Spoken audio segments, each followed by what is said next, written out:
Hello student, welcome back to my YouTube channel. आज मैं आप लोगों के लिए एक नई टॉपिक और काफ़ी इंपॉर्टेंट टॉपिक लेके आई हुई हूँ, जो कि बीएससी फोर्थ ईयर स्टूडेंट के लिए और जीएनएम थर्ड ईयर स्टूडेंट के लिए काफ़ी इंपॉर्टेंट है। आप लोगों के एग्ज़ाम बेसिस पे काफ़ी इंपॉर्टेंट है। एग्ज़ाम में कई बार पूछा गया टॉपिक है ये, और हमारा जो टॉपिक है उसका नाम है इंडक्शन ऑफ लेबर। तो हम देखते हैं कि इंडक्शन ऑफ लेबर होता क्या है। If you talk about the definition of induction of labour, तो सबसे पहले हम जान लेते हैं कि इंडक्शन ऑफ लेबर को हम जो है शॉर्ट फॉर्म में IOL बोलते हैं। IOL means initiation of uterine contraction after the period of viability by any method, mechanical, surgical और combine for the purpose of vaginal delivery. That means कि जो आपका इंडक्शन ऑफ लेबर है, इसका मतलब है कि इसमें जो है हम क्या करते हैं, यूट्राइन कॉन्ट्रैक्शन स्टार्ट करवाते हैं, इनिशिएट करवाते हैं viable period after the viable period of conception. और इसमें जो है हम कोई भी मेथड, एनी मेथड हम यूज़ कर सकते हैं, मे बी मेडिकल, सर्जिकल और कंबाइंड मेथड। और इसका पर्पस क्या है? वेजाइनल डिलीवरी करवाने के लिए। मतलब क्या है कि अगर कोई मदर है और उसके जेस्टेशनल वीक जो है वो कंप्लीट हो गए हैं, लेकिन अभी मदर में यूट्राइन कॉन्ट्रैक्शन स्टार्ट नहीं हुआ है, लेबर पेन स्टार्ट नहीं हुआ है, तो उसको हम आर्टिफिशियल वे से या फिर जो है स्टार्ट करवाते हैं, तो उसी को हम बोलते हैं इंडक्शन ऑफ लेबर, जिससे कि जो है वेजाइनल डिलीवरी पॉसिबल हो सके। नेक्स्ट हम देखते हैं definition of augmentation of labour. So augmentation of labour का मतलब है, एगुमेंटेशन मीन्स फास्ट करवाना। तो जो कंस्ट्रक्शन है या जो डिलीवरी का जो भी प्रोसेस है उसको क्या है, फास्ट करवाना, वो कहलाएगा आपका augmentation of labour. So it is a process of stimulation of uterine contraction. ये एक प्रोसेस है जिसमें जो है यूट्राइन कॉन्ट्रैक्शन को क्या है, स्टिमुलेट किया जाता है, मतलब इन्हेंस किया जाता है। और कॉन्ट्रैक्शन को इसमें जो है कॉन्ट्रैक्शन की फ्रीक्वेंसी प्लस साथ ही साथ इंटेंसिटी दोनों ही इंक्रीज़ करवाई जाती है। Means frequency and then as well as intensity of the uterine contraction that are already present by but found to be inadequate. मतलब ऐसा नहीं होता है कि जो है यूट्राइन कॉन्ट्रैक्शन प्रेजेंट नहीं होता है, एब्सेंस होता है, एब्सेंट नहीं होता है, बट वो इनएडिक्वेट होता है। जितना चाहिए होता है नॉर्मल डिलीवरी के लिए, नॉर्मल वेजाइनल डिलीवरी के लिए, उस तरह से नहीं होता है। तो उसको हम क्या करते हैं, फास्ट करवा देते हैं। उसकी फ्रीक्वेंसी प्लस उसकी सीवियरिटी जो है उसको बढ़ा दिया जाता है with the help of induction of labour और augmentation of labour. Okay, I hope कि आपको समझ में आ गया होगा। Then next one is the purpose of induction of labour. So let us see कि इंडक्शन ऑफ लेबर के पर्पज़ क्या क्या हैं। तो क्या है, risk of continuation of pregnancy other to the mother और फीटस इज़ मोर।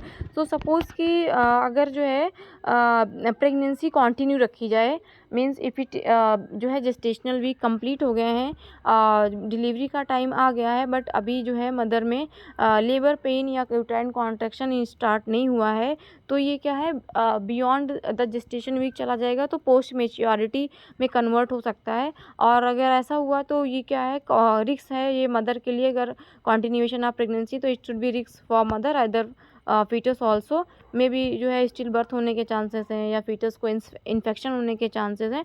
तो कई सारे चीज़ें हैं जो कि चांसेस हैं यहाँ पे। बेबी जो है मेकोनिया में एस्पायरेट कर सकता है, और ऐसे ही मदर के लिए भी अलग अलग कॉम्प्लिकेशंस या जो है हो सकते हैं। नेक्स्ट है आपका इंडक्शन ऑफ लेबर। तो क्या क्या इंडिकेशंस है? फर्स्ट है आपका हाइपरटेंसिव डिसऑर्डर ऑफ प्रेगनेंसी। अगर मदर को हाइपरटेंसिव डिसऑर्डर है during pregnancy like eclampsia and preeclampsia, और मैटरनल मेडिकल कॉम्प्लिकेशन, कोई भी मदर को कोई भी जो है मेडिकल कॉम्प्लिकेशन है, लाइक डायबिटीज़ मेलाइटस हो गया, क्रोनिक रीनल डिजीज़ हो गया, ऐसे ही कोई भी डिजीज़ है तो। देन पोस्ट मेच्योरिटी की कंडीशन में हमें ज़रूरत पड़ती है इंडक्शन ऑफ लेबर की। और अब्रेप्शिया प्लेसेंटा है, IUGR है, RH isoimmunisation, premature rupture of membrane हो गया, फीटस विद कंजेनाइटल एनोमलीज हो गया, और IUD हो गया, पॉलीहाइड्रोमनियास, ओलिगोहाइड्रोमनियास। तो पॉलीहाइड्रोमनियास और ओलिगोहाइड्रोमनियास क्या है, ये जो है एमनिटिक फ्लूइड से रिलेटेड प्रॉब्लम्स हैं। इसमें जो है पॉली में एमनिटिक फ्लूइड का जो अमाउंट है वो बढ़ जाता है, और ओलिगो में कम हो जाता है, और even unstable lie after correction and into longitudinal lie. Then next है कॉन्ट्रा इंडिकेशन। सो इंडिकेशन के साथ साथ कुछ कॉन्ट्रा इंडिकेशन है, कुछ केस ऐसे भी हैं जिसमें जो है induction of labour contra indicated है, like contracted pelvic and CPD. अगर कॉन्ट्रैक्टेड पैल्विक है और सीपीडी मतलब सिपाइलोपेल्विक डिस्पर्पोरेशन है। कॉन्ट्रैक्टेड पैल्विक का मतलब है कि जो मदर का पैल्विक है उसके नॉर्मल शेप एंड साइज में वेरिएशंस आ जाएंगे। माल प्रेजेंटेशन हो गया, लाइक ब्रीच हो गया, ट्रांसफर्स हो गया, ऑब्लिक हो गया, ऐसे कोई जो है प्रेजेंटेशन है तो प्रीवियस क्लासिकल सिजेरियन सेक्शन हो गया, स्टेक्टमी हो गया, इन सब कंडीशन में जो है IOL कॉन्ट्राइंडिकेटेड होता है। देन उसके अलावा नेक्स्ट है आपका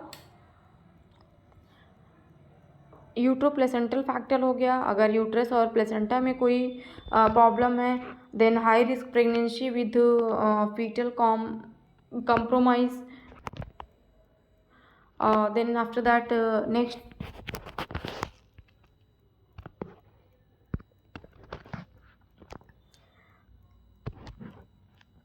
है आपका एक्टिव जेनाइटल हर्पेज इन्फेक्शन हो गया, हार्ट डिजीज़ हो गया, और पैल्विक ट्यूमर हो गया, elderly primary gravida with optic और medical complications, umbilical cord prolapse, cervical carcinoma.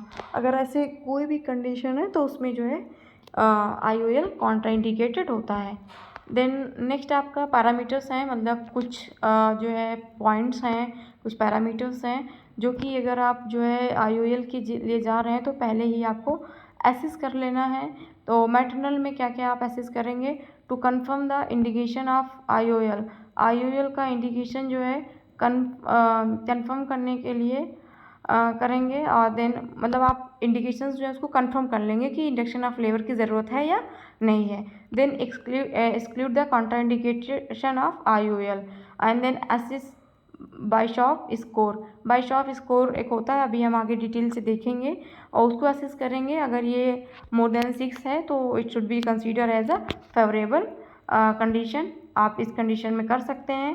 Perform clinical pelvimetry to assist pelvic adequacy and then educate counseling about the risks, benefit and alternatives of IOL with the women and the family members. Next है आपका कुछ है जो foetals के लिए है, ensure fetal gestational age. तो आप IOL करने से पहले सबसे पहले आपको फीटल जेस्टेशनल एज असेस करना है जो है। देन नेक्स्ट है टू एस्टिमेट फीटल वेट देखना है USG करके। Ensure foetal lungs maturation, ensure foetal presentation and lie, confirm foetal well beings. ये सारी चीज़ें आपको असेस कर लेना है पहले ही कि कंडीशन फेवरेबल है या नहीं है। देन नेक्स्ट है आपका फैक्टर फॉर सक्सेसफुल IOL। कुछ फैक्टर्स हैं जिसको अगर आप ध्यान में रखेंगे तो IOL जो है वो सक्सेसफुल होगा। जैसे फर्स्ट है आपका पीरियड ऑफ जेस्टेशन, तो मतलब IOL जो है एट टर्म करना है या फिर पोस्ट टर्म पे करना है, उससे पहले नहीं करना अगर कोई कॉम्प्लिकेशन नहीं है, कोई प्रॉब्लम नहीं है तब। Then next is pre induction score में आपका जो है बाइशॉप स्कोर ही आएगा, वो जो हमने पहले देखा कि ये जो है 6 से ज़्यादा होना चाहिए। देन सर्वाइकल राइपिंग हो गया। सर्वाइकल राइपिंग में आपका favourable in parous women and in case with pre rupture of membrane. Sensitivity to uterus में सेंसिटिविटी टेस्ट करना है, ऑक्सीटोसिन सेंसिटिविटी। और then next presence of fibronectin in vaginal swab, and then other positive factors like maternal height हो गया, normal BMI हो गया, ये सब भी देखना है। देन नेक्स्ट है आपका सर्वाइकल रैपिंग। ये भी चेक करना है कि सर्विक्स जो है वो पूरी तरह से राइप हुआ है या नहीं हुआ है, मतलब दैट मीन्स अल्टीमेटली अगर हम बोलें तो सर्विक्स सॉफ्ट है या नहीं है। देन नेक्स्ट है आपका मेथड ऑफ सर्वाइकल राइपिंग।